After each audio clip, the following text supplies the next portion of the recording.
relationships and how not accessing or receiving the feedback can impact future relationships.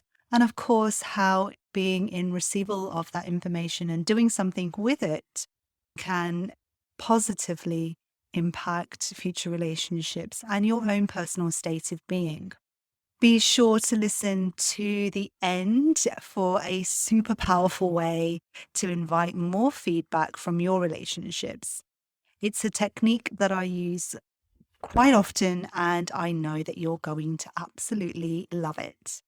So today's journey begins with a relationship that I had whilst I was at university. It wasn't somebody at uni, but someone I'd met on a night out. And after a couple of months, maybe 2 or 3 months, I found out that he was actually dating other women whilst I was actually just dating him.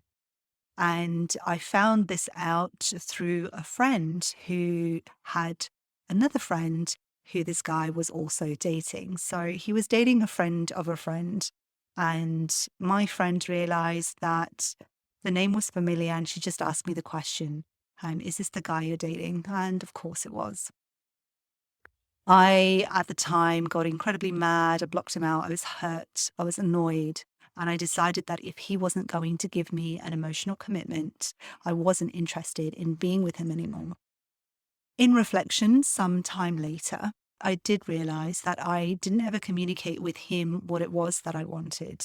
And I didn't ever communicate with him that I wanted to date exclusively. I didn't ever communicate with him what it was that I was looking for. And in return, I got exactly the same. No communication about what it was that he wanted, and no communication about what he was looking for in a relationship and where he was in his life in relation to relationships and what he wanted.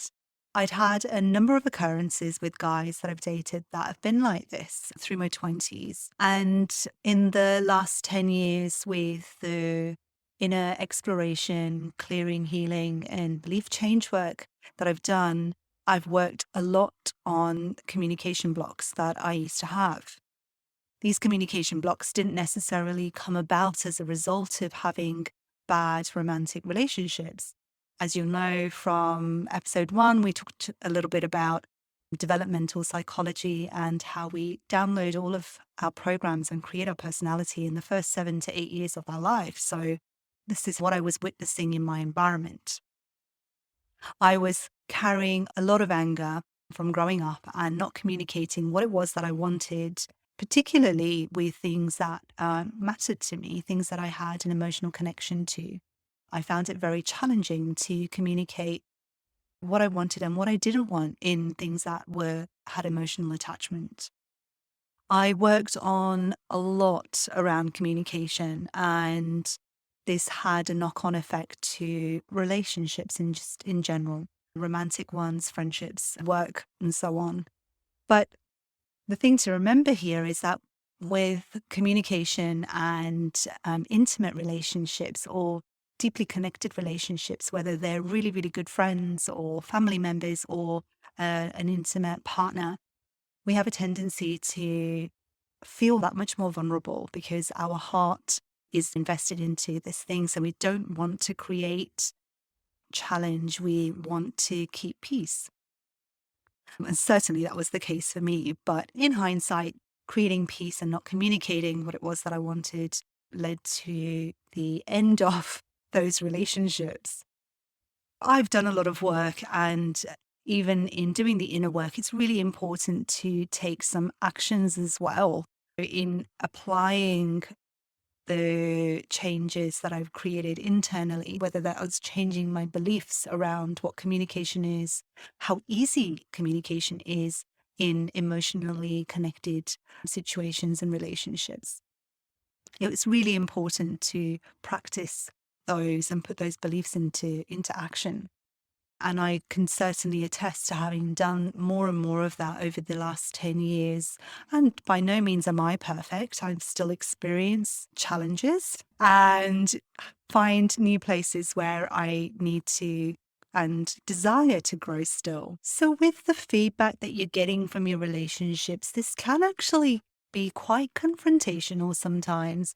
And I certainly have had the experience of this with the exploration that I've done over the last couple of years, where I've really dug deep to understand where the particular programs are that I'm running to create the experiences that I am experiencing and the challenges or contrasts that I'm experiencing and where they really come from. So I often find myself asking, where did I create this? What part of me has created this experience? And just allowing for the information to come through, not really seeking it in any particular way.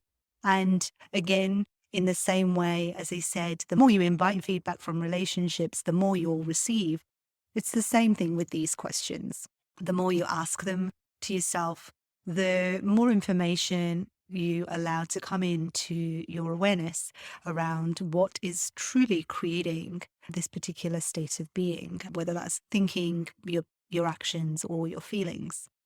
It can be quite the journey to explore these different patterns, these different behaviors, these different loops, because I, for one, know that I've experienced relationship loops. I mean, far out. Like I couldn't even tell you how many repeated cycles I've had in relationships, and most of my relationships have been short term, in contrast to many people. But I've had a lot of learning from each and every single one of them, and asking the question to reflect on, well, what was it that created that relationship? What part of me created this contrast? What do I need to learn from it? So let's move on to the quick tip, which I know, as I said, you're going to absolutely love. So whenever you're experiencing any tension, discomfort, or dis-ease, not disease, dis-ease in a relationship, asking and repeating the following statement and question a few times reminds you of your personal power, and that our outer world is a reflection of our inner world. So I'm going to say that one more time. In saying this statement and asking the question a few times, it reminds you of your personal power. What I mean by that is that every experience that we have is a reflection of your inner world, of your creation, of your manifestation. We don't just manifest good stuff in our life, we manifest all of it. So it's really important to acknowledge your personal power in the creation of the tension, discomfort, and dis-ease that you're experiencing in your relationship. Because then you call back the power to create change. So it's a statement to remind you of your personal power and that the outer world is a reflection of the inner world. And it also takes you out of judgment and into a state of openness to receive feedback. So that's the question part. It's taking you out of place of judgment, because we often do this. And I have many clients who do this to themselves as well. Constantly in judgment of themselves, of how did I create this? Why did I create this? It's because I am having this relationship because I'm not good enough to have something better. I have this relationship and this problem because I did such and such and such and such, and so I deserve this. And it's really not a helpful place to be. You feel disempowered. Your self-loving nature, which, we absolutely want to be. We want to love ourselves. You completely diminish that. So the question is taking you out of judgment and into a state of openness and inviting in the feedback, which is what we want. So the statement is, I am the creator. Now, acknowledging that is really declaring that you're manifesting all of it. I am the creator. The question is, how am I co-creating this experience? Now, this leaves it open to the fact that it takes two to tango. There's two people in the relationship and you're both showing up with each other to create this contrast, to create the tension, discomfort, or dis-ease.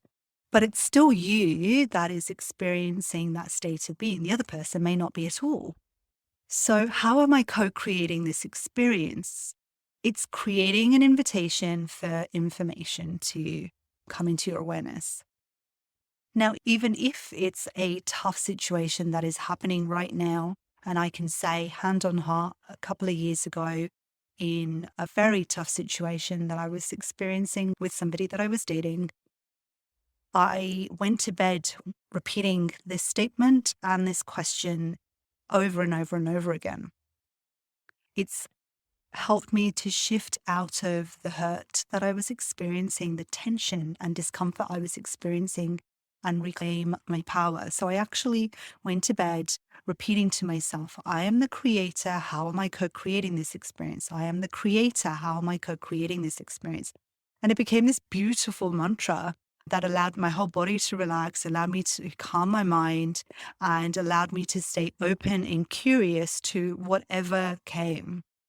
And I certainly had some beautiful insights around the co-creation of that experience where I wasn't communicating in the best way that I knew how to.